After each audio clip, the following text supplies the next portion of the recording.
je vous ai dit que j'aimais pas spécialement les tags parce que c'était un petit peu toujours pareil, bah finalement je vais en faire un aujourd'hui. J'avais eu pour idée d'en créer un et je me suis rendu compte qu'en fait il existait déjà et je voulais le faire parce que très bientôt va commencer la saison 6 de Game of Thrones.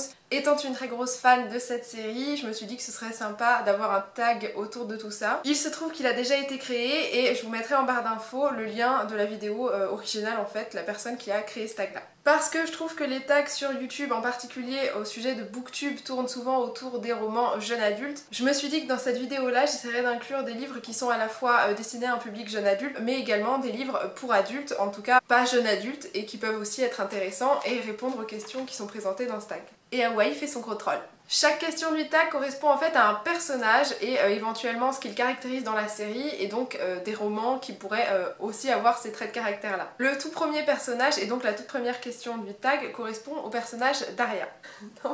Voilà, donc Hawaii a décidé que je ne pourrais pas filmer, hein. Clairement il n'est pas d'accord. Sachant qu'il y a 2 minutes il dormait paisiblement, hein. C'est juste quand j'ai commencé à filmer qu'il s'est dit tiens si je venais voir ce qui se passe. Oui, bon bah oui. En fait, je pense que c'est un gros narcissique en vrai. Comme je disais, la toute première question correspond à Arya et il s'agit de trouver un personnage qui est caractérisé par son désir de vengeance. Ce qui est clairement le cas d'Hawaii qui doit se venger pour toutes les fois où je lui donne pas des croquettes quand il veut. Hein. Je vais donc essayer de parler avec Hawaii qui me fait des bisous, on verra comment ça se passe. Pour ce qui est de la version roman pour... Pour la version roman pour jeune adulte, je proposerai le personnage de Katniss d'Hunger Games.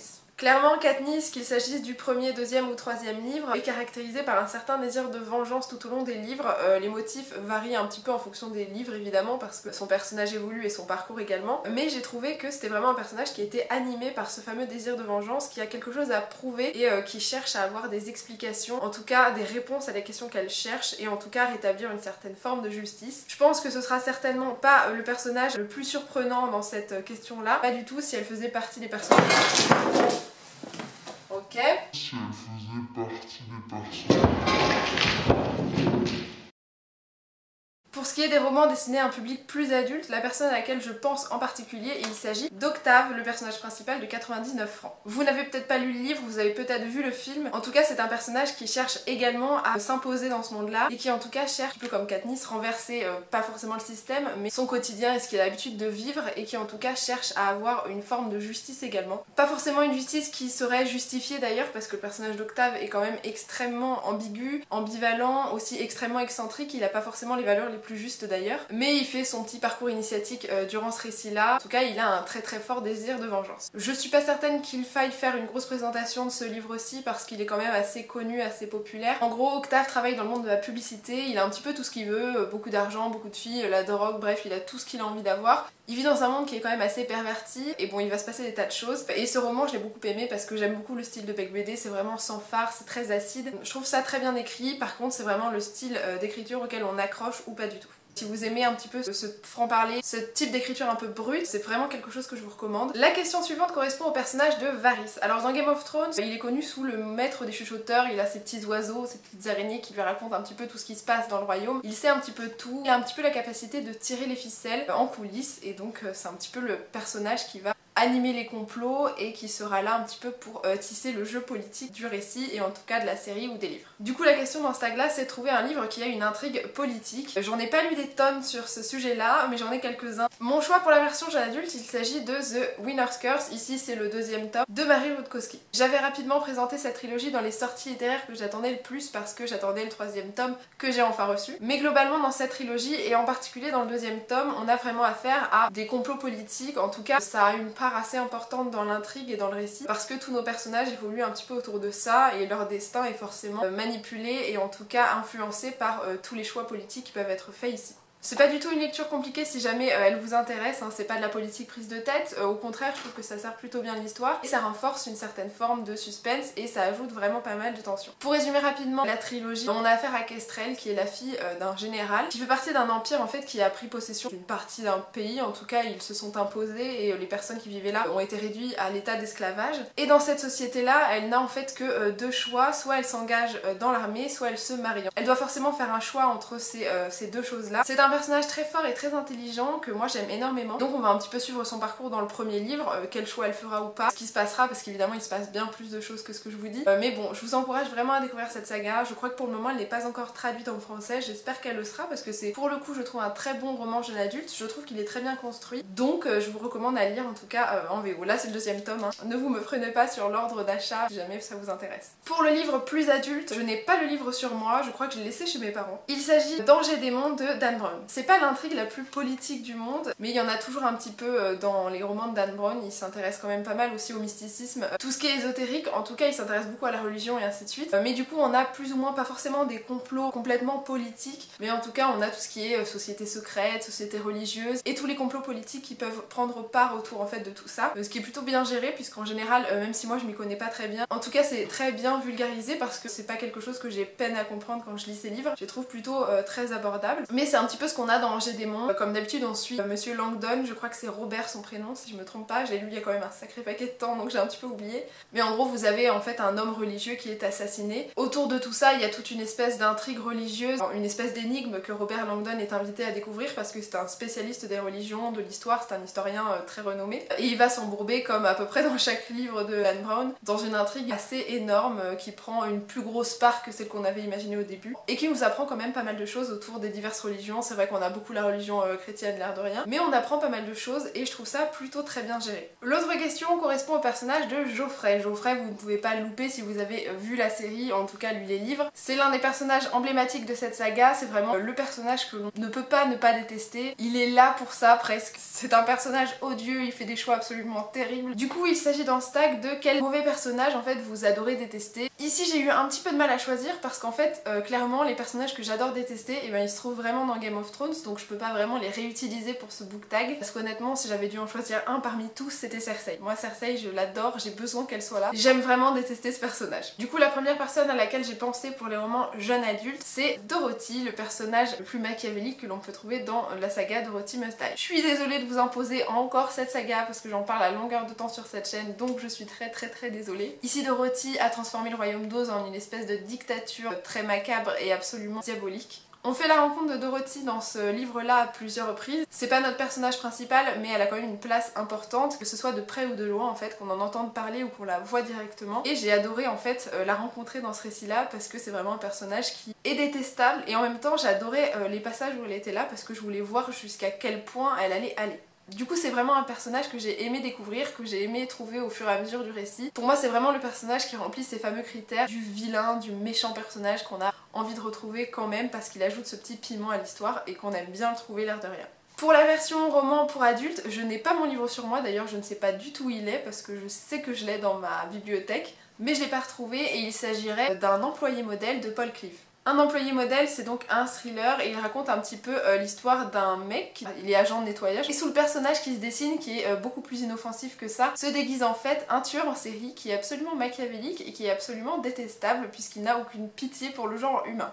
Clairement, c'est un personnage que l'on ne peut pas apprécier, mais vu que c'est votre narrateur principal dans ce récit-là, c'est lui qui raconte l'histoire et c'est lui que vous avez tout au long du récit. L'air de rien, vous finissez presque par vous y attacher. Pas qu'il vous paraît extrêmement sympathique, mais finalement vous vous demandez jusqu'où il va aller et par moments vous avez presque peur pour lui, voire de la pitié, ce qui est assez surprenant. C'est ce que j'aime vraiment bien dans ce récit-là, c'est que l'auteur nous manipule un petit peu et nous force à aimer une personne qui n'est plutôt pas du tout aimable. Le personnage suivant correspondant à ce book tag, il s'agit de Jon Snow. Alors avec Jon Snow, c'est un petit peu le principe de trouver un personnage qui fait son parcours initiatique en fait au cours du livre, qui apprend plus ou moins à mûrir, à grandir au fur et à mesure de son histoire. Pour cette partie-là, la première chose qui m'est venue en tête, c'est Harry Potter.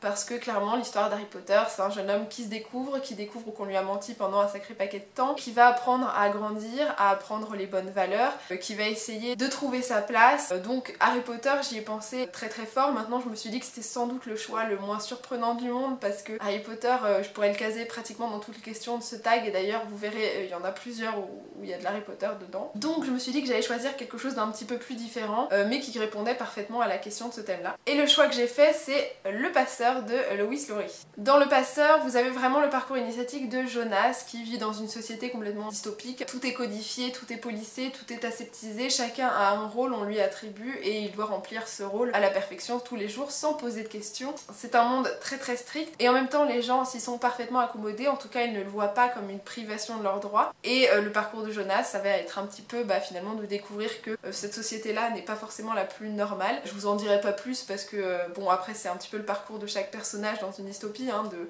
découvrir que cette société-là n'est pas la plus saine et qu'elle a des failles. Mais j'ai vraiment trouvé que le parcours de Jonas correspondait vraiment à ce parcours initiatique-là, qu'il apprend beaucoup sur lui-même, qu'il apprend beaucoup sur le monde et qui finit par comprendre et apprendre les bonnes valeurs. Du coup, je vous recommande vraiment de découvrir Le Passeur parce que c'est un bon livre. Je sais qu'il y a eu des suites qui ont été faites de ce récit-là. Je les ai pas lus, je sais pas du tout si je les lirai parce que j'aime plutôt bien comme il se termine. En tout cas, ça me suffit.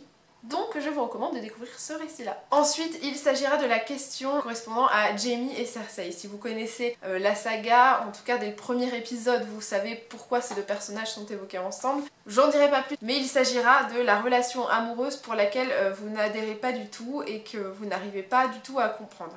Alors ce sera pas aussi fort que Jaime et Cersei hein, évidemment, mais pour moi je pense que ce sera pas une surprise. Le couple que je ne supporte pas, là pour le coup je pense pas spoiler des tas de gens parce que ce couple est plus que connu, en tout cas Harry Potter c'est plus vraiment une surprise pour tout le monde, mais il s'agira de Ron et Hermione. Je pense que c'est pas une surprise, je l'ai déjà dit dans une autre vidéo, je ne supporte pas ce couple. En fait je ne comprends pas comment Hermione peut être avec Ron, voilà. Ron étant un personnage assez égoïste, soupolais et pas toujours très juste, elle étant très intelligente et très lucide sur la situation, je comprends pas comment elle peut finir avec un mec pareil. Voilà, j'aime pas Ron, hein. En même temps c'est aussi peut-être pour ça. J'aurais préféré qu'elle finisse avec quelqu'un d'autre, ou personne d'ailleurs, c'est pas forcément obligatoire, mais pas Ron. Mais vu que ce choix n'est peut-être pas une surprise pour les personnes ayant déjà vu d'autres vidéos et que je pense que c'est un couple qui est pas forcément d'ailleurs le plus unanime, même s'il est quand même très populaire, j'en ai un autre. J'en ai même plusieurs, parce qu'il s'agira du personnage de Sookie de la série. Alors je crois que c'est la communauté du Sud en français, en anglais je crois que c'est seulement Sookie Stackhouse, le nom de la saga, mais bon c'est True Blood. Bon Sookie, il y a des tas de gens avec qui en fait j'aime pas son couple. C'est-à-dire que Sookie elle se tape un sacré paquet de mecs au fur et à mesure de la saga. Et je crois qu'il y en a qu'un seul que j'apprécie, dont j'ai pas forcément envie de dévoiler le nom parce que si vous ne connaissez ni la série ni la saga littéraire, j'ai pas envie de vous le dévoiler. Il y en a qu'un seul que j'apprécie, je pense que je serais pas la seule à l'aimer beaucoup parce que c'est un petit peu la coqueluche de la plupart des filles qui ont regardé cette saga, hein. Pour le coup c'est un peu un cliché mais c'est vrai. Donc si je devais choisir quelqu'un dans une saga plus adulte, ce sera Sookie Stackhouse parce que des fois elle fait des choix que je ne comprends pas et des personnages qui sont tellement trop lisses pour moi que je peux pas. Voilà, je peux pas. Donc Sookie. Le personnage suivant c'est Lady Olenna. Lady Olenna elle correspond à la question en fait qui met en avant un personnage âgé, en tout cas pas le plus jeune, qui pour vous serait super important et qui en tout cas a une super personnalité, qui a un rôle majeur et qui est vraiment ce personnage qui casse, qui se laisse pas faire et n'hésite pas en fait à entrer dans le feu de l'action. Là où je vous disais qu'Harry Potter avait une place assez importante dans ce tag, c'est que j'ai encore choisi un personnage pour la version jeune adulte qui fait partie de cette saga et il s'agira franchement sans surprise je pense de Dumbledore. Dumbledore, même si c'est pas forcément le personnage le plus qui casse en fait d'apparence parce qu'il a l'air d'être le vieux papy gâteau plutôt inoffensif qui est occupé à manger des bonbons au citron et qui s'occupe un petit peu des personnages comme si c'était ses petits enfants. Il est beaucoup plus solide que ça, évidemment il a un passé très important, l'un des mages les plus puissants de ce monde là, donc c'est quand même pas rien et surtout il prend part à des combats plus qu'importants et évidemment il a une force et un pouvoir qui sont assez impressionnants, donc je ne pouvais pas ne pas mettre Dumbledore dans cette question là. Pour moi c'est vraiment l'un des personnages emblématiques, en tout cas pour les romans jeunes adultes, même si pour moi c'est aussi un roman, une saga qui se lit beaucoup plus tard. Pour la version adulte je vais vous proposer un roman contemporain, c'est très rare que j'en apprécie, mais pour le coup c'est une auteure dont j'aime énormément la plume, un petit peu comme Bec BD, elle a une plume très franche, très brute, un peu acide aussi, très fluide, très agréable à lire. En tout cas moi je ne m'ennuie jamais à la lecture de ces romans, ça se lit très très vite. Et il s'agit de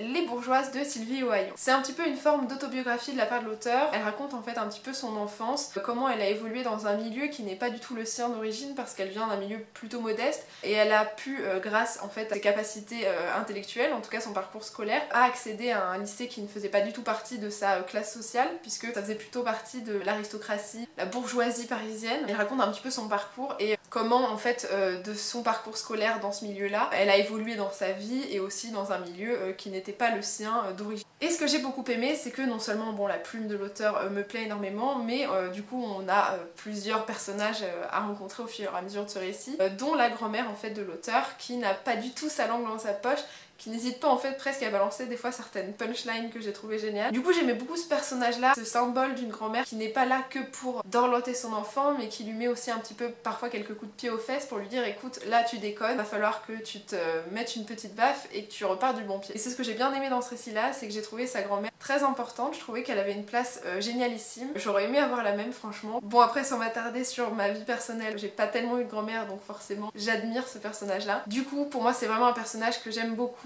presque que j'aimerais connaître tellement elle a l'air cool, donc je ne pouvais pas ne pas présenter ce personnage là et ce roman là que je vous invite très fortement à découvrir. Je pense qu'il n'est pas nécessaire d'aimer spécialement les contemporains pour s'y intéresser, personnellement c'est pas mon cas et j'ai adoré. Pour le personnage suivant, il s'agira de Daenerys. Daenerys, je pense que vous pouvez pas la louper, c'est un petit peu la belle gosse blonde, vous savez, la mère des dragons. C'est l'un des personnages que je préfère dans cette saga, je l'aime beaucoup même si parfois elle m'agace des masses, mais des masses.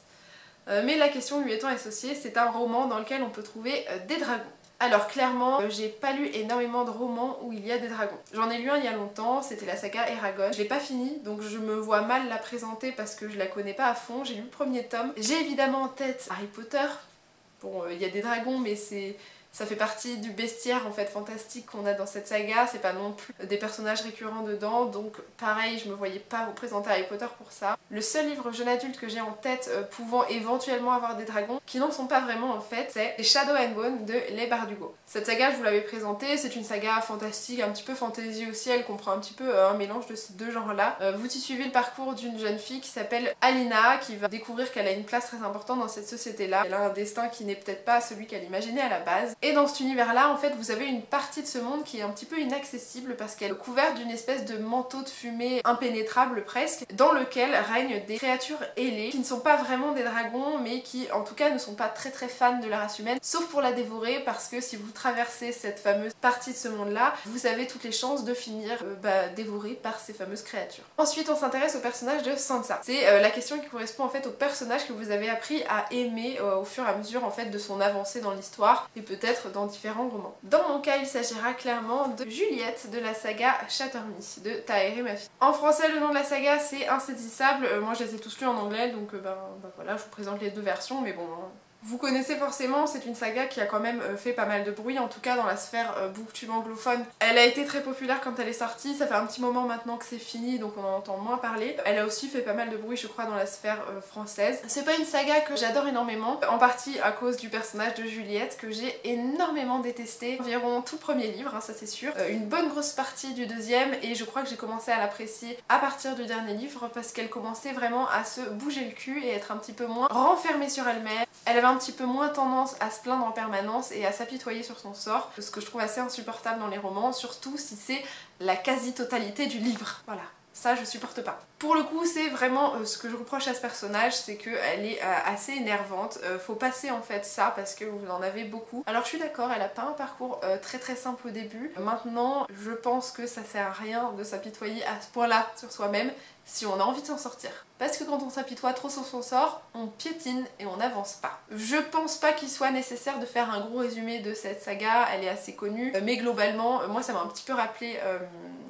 X-Men. Parce que en fait vous avez une société avec des gens qui ont des super pouvoirs, dont Juliette, dont le pouvoir en fait n'est pas un cadeau, et d'ailleurs il existe dans X-Men, c'est que si elle touche quelqu'un, il meurt. C'est plutôt pourri, hein, j'avoue que c'est très nul. L'avant-dernier personnage de ce book tag, il s'agit de Mélisandre. Mélisandre, vous savez, c'est la jolie rousse, d'ailleurs rousse très rouge. C'est un petit peu une sorcière, elle a des pouvoirs, hein, des vrais pouvoirs, et donc la question lui correspondant, c'est quelle société magique ou quel univers magique vous plaît le plus. Donc pour moi, là il y avait aucun doute, et c'est là où j'ai encore recasé Harry Potter, je suis désolée, il est partout dans ce tag, mais je ne peux pas ne pas choisir Harry Potter comme société magique qui me plaît le plus. Je pense que c'est parce qu'elle correspond aussi un peu à la nôtre, c'est-à-dire qu'elle nous est très familière, c'est un petit peu comme si notre société était la même mais avec des pouvoirs, donc il y a des lois, des ministères et ainsi de suite.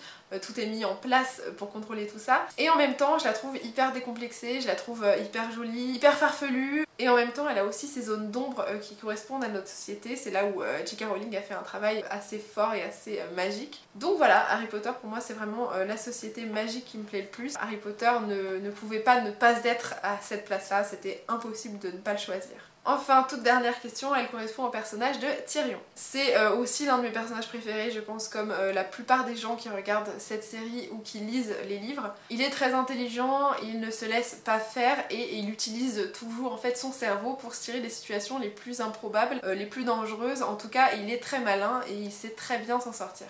Donc en toute logique, la question qui correspond à ce personnage, c'est un petit peu quel personnage a pour pouvoir en fait, eh bien son cerveau, sa capacité de réflexion. Évidemment, là pareil c'est un énorme cliché, je pense qu'elle est choisie de partout pour la version jeune adulte et pour le coup j'ai pas tellement de personnages pour un roman pour adultes comme exemple qui m'est venu immédiatement en tête, mais il s'agira d'Hermione. Bon, Hermione, clairement, c'est le personnage le plus intelligent de la saga. Elle est absolument pas conne. Elle a sorti des tas et des tas de fois Harry et Ron de situations absolument dangereuses, voire carrément létales, grâce à son cerveau. Je ne comprends pas pourquoi ça s'appelle pas Hermione Granger à l'école des sorciers d'ailleurs. Pour moi, ça aurait été presque aussi logique. Donc clairement, je ne pouvais pas ne pas caser Hermione. Bah, c'est Hermione quoi, elle est intelligente.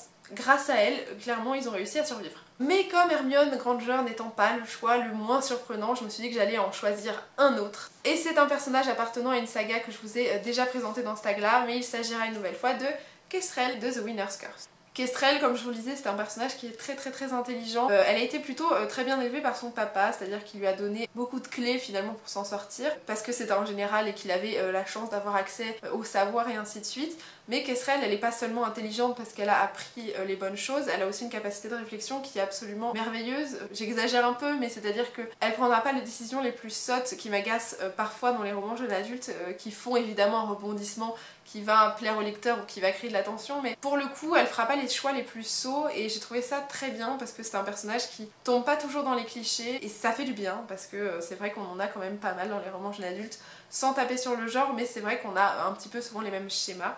Et je trouve que Kestrel sort un petit peu de tout ça, donc je ne pouvais pas ne pas la mettre à cette place-là. Et c'est tout pour ce tag, j'espère qu'il vous aura intéressé, j'espère que les personnes n'étant pas familières à l'univers de Game of Thrones n'auront pas été trop perdues, j'espère que vous aurez trouvé cette vidéo intéressante. En tout cas moi j'ai pris plaisir à la faire parce que bon bah Game of Thrones vous savez que j'adore. En tout cas n'hésitez pas à répondre à ces fameuses questions dans les commentaires ou à reprendre ce fameux tag sur votre chaîne si vous en avez une. Il n'y a aucun problème, de toute façon il ne m'appartient pas, donc je n'ai pas de monopole là-dessus. J'espère que ça aura été distrayant, que j'aurai éventuellement pu vous faire découvrir quelques livres, même si quand même ceux que j'ai présentés sont relativement connus. Je vous dis à très bientôt et je vous fais d'énormes bisous. Salut!